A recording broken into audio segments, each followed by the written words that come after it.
Good morning. My name is Stephen Leake. I'm an elder at First Presbyterian Church in Mesquite, Texas, and I'm also the teacher of the Discipleship Sunday School class there. Today we're continuing with our study of the Gospel of John, and today is lesson number 52, which means I've been doing this for a year now, and I'm really enjoying it, and I hope you are too. As a reminder, our curriculum is based on the Daily Bible Study Series, which is the Gospel of John. And that's by Professor William Barclay. And the version of Scripture that we're using is the New Revised Standard Version, which is the version of the Bible that we use in our church. Now, last week we studied a passage of Scripture that Dr. Barclay told us was really out of place. It should have come in at the end of chapter 5 because it was Jesus defending himself for healing a man on the Sabbath. So last week we skipped over verse 14 and we did verses 15 through 24. Today we're going to go back to verse 14 and continue with verses 25 through 30. About the middle of the festival, Jesus went up into the temple and began to teach. Now some of the people of Jerusalem were saying, "Is this not the man whom they are trying to kill? And here he is, speaking openly, but they say nothing to him. Can it be that the authorities really know that this is the Messiah?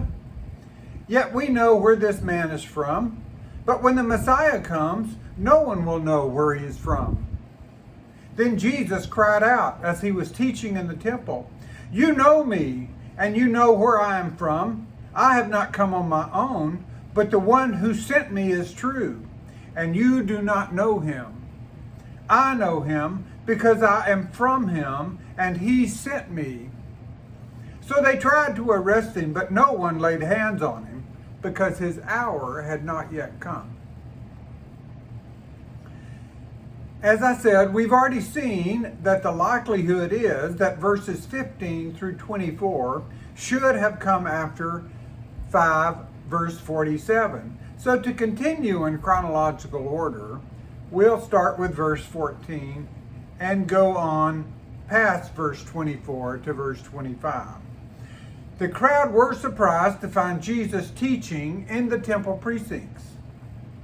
Along the sides of the court of the Gentiles ran two great pillared colonnades or porticos, the royal porch and Solomon's porch. These were the places where people walked and talked, and it would be there that Jesus was teaching. The people knew well the hostilities of the authorities toward Jesus. They were astonished to see his courage in defying the authorities, and were still more astonished to see that he was allowed to teach unmolested. A sudden thought struck them. Can it be that after all this man is the Messiah, the anointed one of God, and that the authorities know it? But no sooner had the thought struck them than it was dismissed. Their objection was that they knew where Jesus had come from. They knew that he was from Nazareth. They knew who his parents were and who his brothers and sisters were.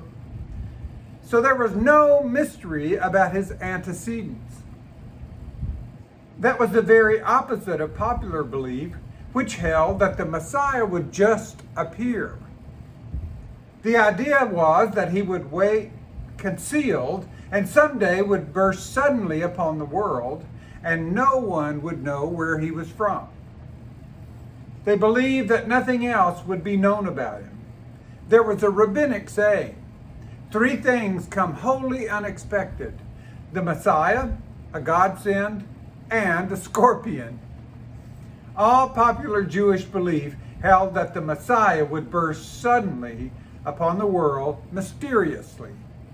Jesus did not measure up to that kind of standard. To the Jews, there was no mystery about where he came from. This belief was characteristic of a certain attitude of mind which prevailed among the Jews and is by no means dead, that which seeks God in the abnormal. They could never be persuaded to see God in ordinary things. They had to be extraordinary before God could be in them. The teaching of Christianity is just the reverse.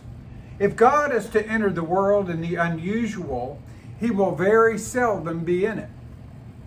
Whereas if we can find God in common things, it means that he is always present. Christianity does not look on this world as one which God occasionally invades. It looks on it as a world from which he's never absent. In answer to these objections, Jesus made two statements, both of which shocked people and the authorities. He said that it was quite true that they knew who he was and where he came from, but it's also true that ultimately he had come directly from God. Second, he said that they did not know God, but he did. It was a bitter insult to God's chosen people to say that they did not know God. It was an incredible claim to make that Jesus alone knew him, that he stood in a unique relationship to him, and that he knew him as no one else did. Here is one of the turning points in Jesus' life. Up to this point, the authorities had looked upon him as a troublesome Sabbath breaker. This was a serious enough charge, but from now on he was guilty of the ultimate sin, blasphemy.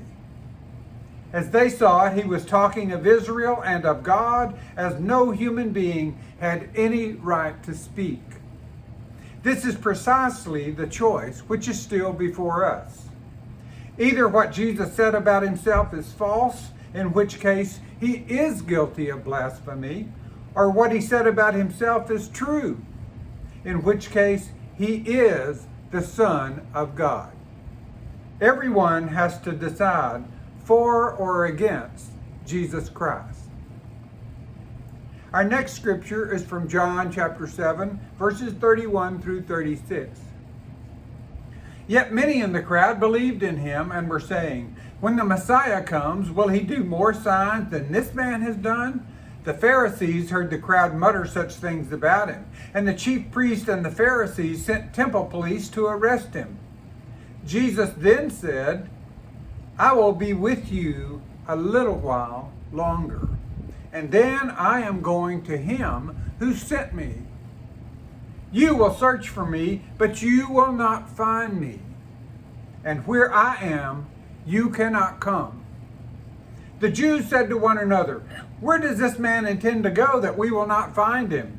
Does he intend to go to the dispersion among the Greeks and teach the Greeks? What does he mean by saying, 'You will search for me and you will not find me, and where I am, you cannot come'?" Some in the crowd could not help believing that Jesus was the anointed one of God.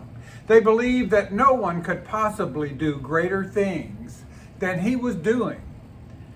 That was in fact the argument which Jesus used himself when John the Baptist inquired of him. When John sent his messenger, Jesus' answer was, "Go and tell John what you hear and see." That from Matthew 11, verse 6. The very fact that there were those on the brink of accepting Jesus moved the authorities to action. They sent the temple police to arrest him. Jesus said that he was only with them for a little while, and the day would come when they would search for him, not to arrest him, but to obtain what only he could give, and then it would be too late. He would be gone where they could not follow. Jesus meant that he would return to his Father, from whom, by their disobedience, they had alienated themselves. But his hearers did not understand. Throughout the centuries, the Jews had been scattered across the world. Sometimes they had been forcibly removed as exiles. Sometimes, in the time of their country's misfortune, They had immigrated to other lands. There was one comprehensive term for the Jews who lived outside Palestine. They were called the diaspora, the dispersion. And scholars still use this term to describe the Jews who live outside Palestine. That is the phrase that people used here. What was meant as a taunt that Jesus would become so lost that he would even teach the Gentiles actually became a prophecy. The Jews meant it in jest, but as the years went by, it became true. This passage brings us face to face with the promise and threat of Jesus. Jesus had said, "Search and you will find," in that famous verse in Matthew 7:7. Now, as John has it, he says, "You will search for me, but you will not find me." Isaiah put the two things together in a wonderful way. Seek the Lord while he may be found. That is beautiful. Isaiah 55 verse 6. It's the characteristic of this life that time is limited. It is like that with us and Jesus Christ. As long as we have a sense of need, the chance to seek and find is still there. But if there's no sense of need, we will not seek. And if we don't seek, we will not find.